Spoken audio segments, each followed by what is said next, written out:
High-stakes negotiation is not a talent you are born with. It is a mindset you install. Most people believe negotiation is about talking, convincing, arguing, or overpowering the other side with logic. That belief is the reason they lose before the conversation even begins. In real high-pressure negotiations where reputations, freedom, money, and lives are on the line, the person who talks the most usually controls the least. Power does not come from force. It comes from psychological alignment, from understanding how humans behave when they feel fear, uncertainty, pressure, and ego collision. The truth is uncomfortable.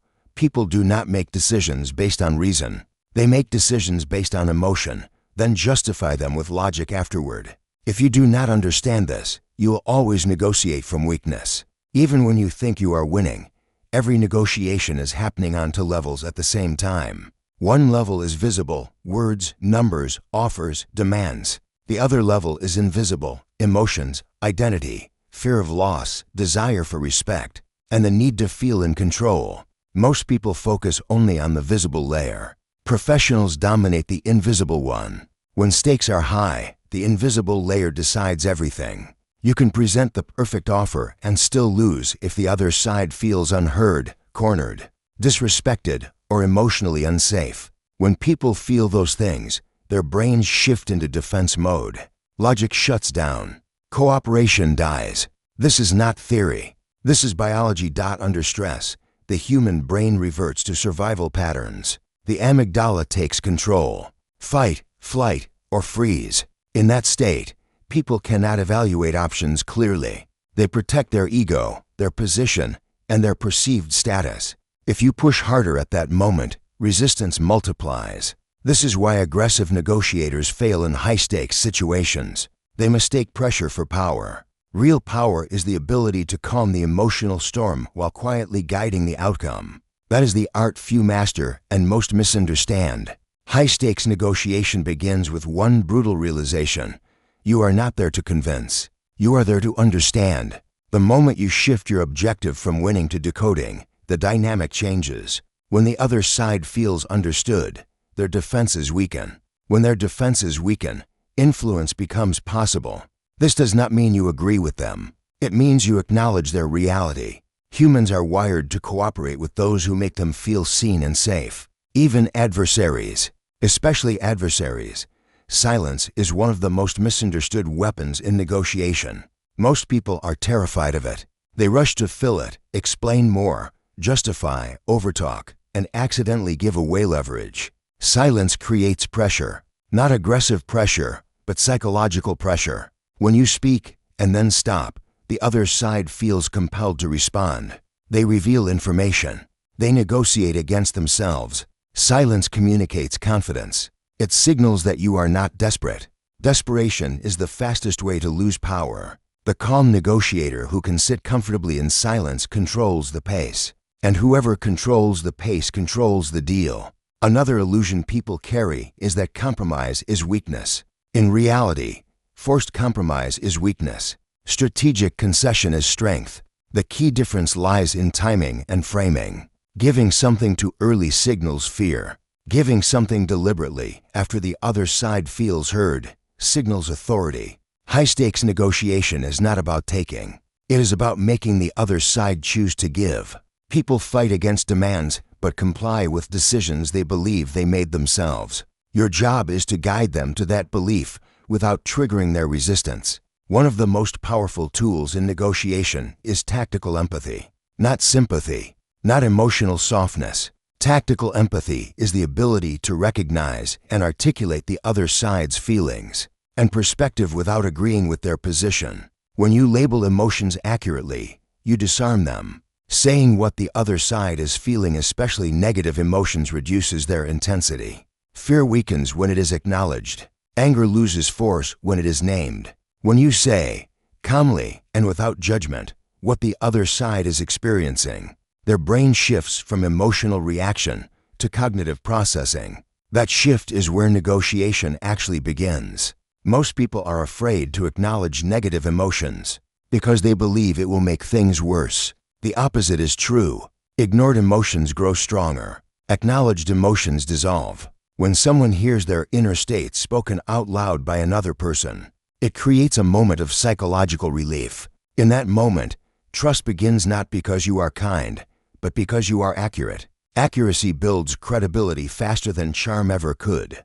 Control in negotiation is not about dominance. It is about direction. You are not pushing the other side forward. You are walking beside them, subtly steering the path. Questions are your steering wheel. Statements create resistance. Questions create movement. But not just any questions. The most powerful questions are calibrated to make the other side solve your problems for you. When you ask, "How am I supposed to do that?" instead of saying, "That doesn't work for me," you shift the burden back to them without sounding confrontational. You force them to consider your constraints as part of the solution. High-stakes negotiators never say no directly unless absolutely necessary. No feels like rejection, and rejection triggers defensiveness. Instead, they use boundaries disguised as curiosity. They slow things down. They invite explanation. They let the other side hear themselves. People often expose the weakness in their own position if you give them enough space to talk. Your job is not to interrupt that process. Your job is to protect it. Another critical truth: deadlines are psychological weapons. Whoever feels more pressure from time is weaker. Artificial urgency benefits the side that created it. Real urgency benefits the side prepared for it. High-stakes negotiators never rush simply because the other side wants speed. Speed favors the party hiding something. Slowness favors the party observing everything. Calm patience communicates confidence. It tells the other side that you have options, even if you do not. Perception matters more than reality. Negotiation is also identity management.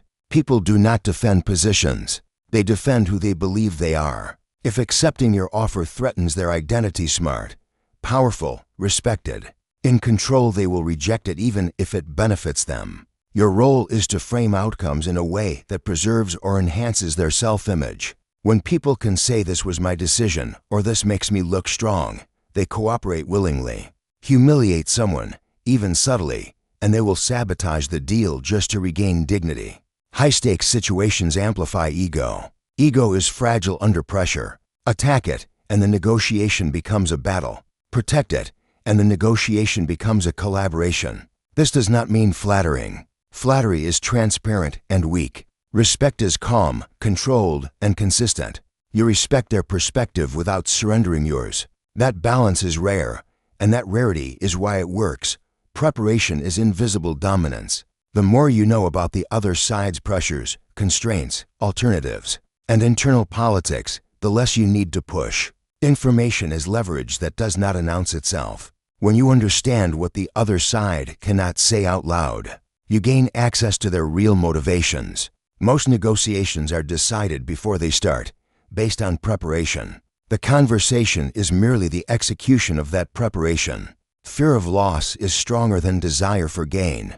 Humans will work harder to avoid losing something than to acquire something new. High-stakes negotiators frame outcomes around loss prevention, not reward. They subtly highlight what the other side risks by not agreeing, not as a threat, but as a consequence. When people imagine loss, their attention sharpens. When they imagine gain, they daydream. Attention wins negotiations. The final illusion to break is the idea that negotiation ends when the agreement is reached. In reality, that is when it becomes real. A deal that humiliates, pressures, or tricks the other side will collapse later. High-stakes negotiation is long-term influence. You want compliance without resentment, alignment without coercion. That is how power sustains itself. This chapter lays the psychological foundation. Everything that follows builds on this truth.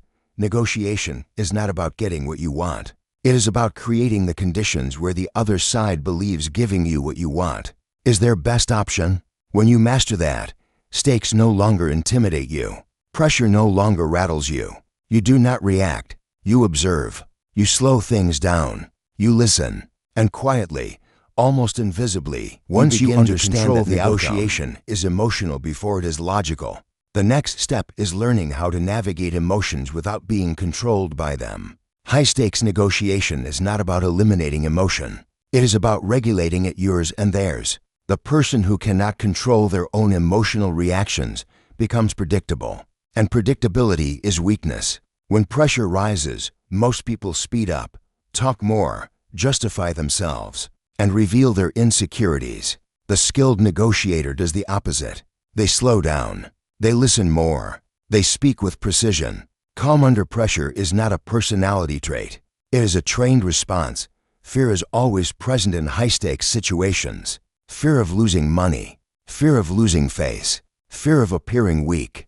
Fear of making the wrong decision. The mistake most people make is trying to eliminate fear instead of using it. Fear sharpens focus when handled correctly. When ignored, it turns into panic. When acknowledged, it becomes information. Every fear the other side has points directly to what they value most. If you know what they fear losing, you know exactly where leverage exists. Leverage is often misunderstood. It is not threats. It is not power titles. It is not aggression. Leverage is the ability to walk away combined with the perception that you are comfortable doing so. Even if you cannot actually walk away, you must communicate that you are not trapped. Trapped people negotiate badly. They rush, they concede too early, and they accept unfavorable terms just to escape discomfort. High-stakes negotiators train themselves to tolerate discomfort. They let tension sit in the room. That tolerance alone shifts power. One of the most effective ways to build leverage without confrontation is through mirroring. Mirroring is the subtle repetition of the last few critical words the other side says, delivered calmly and inquisitively. It sounds almost too simple, but its effect is profound. When people hear their own words repeated, they feel understood. They expand. They clarify. They reveal more. Mirroring keeps them talking while you stay in control. It buys time. Time is leverage. People love to feel heard, but they hate to feel interrogated. The best negotiators avoid rapid-fire questioning. Instead, they use pauses and mirrors to encourage voluntary disclosure. The more the other side talks, the more data you collect. Every detail they share, tone, hesitation, repetition reveals priorities and pressure points. Information asymmetry is one of the most reliable advantages in negotiation. You do not need to dominate the conversation to dominate the outcome. Another critical element is labeling. Labeling is the act of naming emotions or dynamics you observe. It seems like you're under a lot of pressure to make this work. It sounds like you're worried about how this will be perceived internally. Labels are not accusations. They are observations. Delivered calmly, they act like emotional mirrors. When accurate, they create trust. When slightly off, they invite correction, and correction reveals even more information. Either way, you win insight. The goal is not agreement. The goal is clarity. Agreement comes after clarity. Most failed negotiations fail because parties argue positions instead of uncovering motivations. Positions are rigid. Motivations are flexible. When you understand why someone wants what they want, you can propose alternatives that satisfy their core needs without sacrificing your own. This is where creativity enters negotiation, not creative talking, but creative structuring. High-stakes negotiators also understand the power of calibrated questions. These are questions designed to keep the other side engaged while steering the conversation. Questions starting with how and what are especially effective because they avoid blame and demand thoughtful responses. How would this work in practice? What's the biggest challenge you're facing right now? These questions slow things down and shift problem-solving onto the other side. When they work to solve the problem, they become invested in the solution. Never corner the other side into saying yes too early. A forced yes often hides a future no. The most important word in negotiation is not yes. It is "that's right." When the other side says "that's right," it means they feel understood. That moment signals psychological alignment. Once alignment exists, agreement becomes natural. Without alignment, agreement is fragile. High-stakes negotiations often involve manipulation attempts, pressure tactics, artificial deadlines, emotional outbursts. These are not signs of strength. They are signals of insecurity. When someone raises their voice or rushes the timeline, they are revealing discomfort. Your response should never mirror their intensity. Matching emotion escalates conflict. Calm absorbs chaos. The calmer you remain, the more unbalanced the other side feels without you doing anything aggressive. Another dangerous trap is ego engagement. When negotiations become personal, logic disappears. Skilled negotiators never defend their ego. They defend their objectives. Insults, dismissive comments, or power plays are tests. If you react emotionally, you fail the test. If you stay composed, the other side often retreats or recalibrates. Silence after a provocation is one of the strongest signals of confidence. Trust in high-stakes negotiation is not built through friendliness. It is built through consistency and predictability. Do what you say you will do. Say less than you can deliver. Never promise what you cannot control. Reliability under pressure creates credibility. Credibility creates influence. Influence creates outcomes. As the negotiation progresses, resistance will surface. Resistance is not rejection. It is a request for safety. When people resist, it means they are not yet comfortable with the implications of agreement. Your job is not to push through resistance, but to explore it. Resistance points to hidden constraints, unspoken fears, or internal politics. Treat resistance as valuable data, not an obstacle.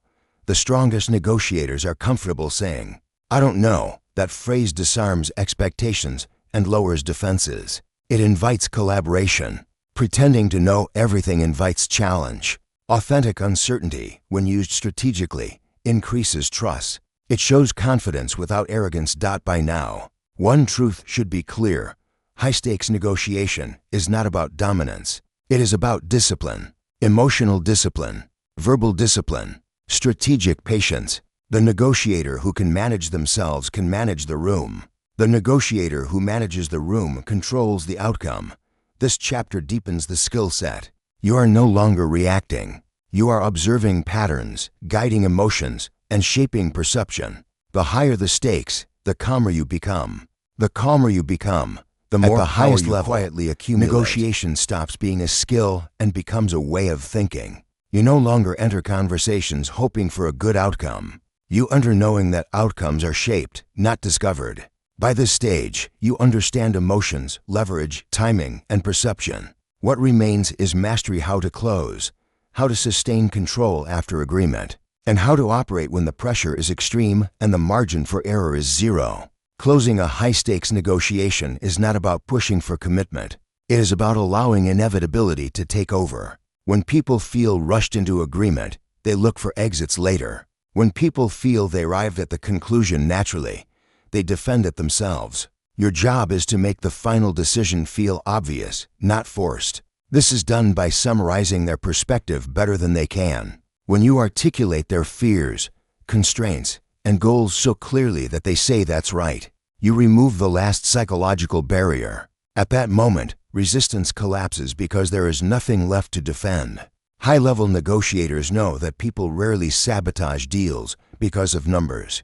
They sabotage deals because of emotions left unresolved. Pride, fear, resentment, or embarrassment can destroy agreements silently. This is why emotional cleanup is essential before closure. You must make sure the other side feels respected, heard, and dignified. Even in defeat, dignity matters. Especially in defeat, a humiliated opponent becomes a future enemy. A respected opponent becomes a reluctant ally. One of the most dangerous moments in negotiation is apparent victory. When you believe you have won, you relax. When you relax, you overlook details. When you overlook details, you lose control of implementation. High-stakes negotiators remain vigilant even after agreement.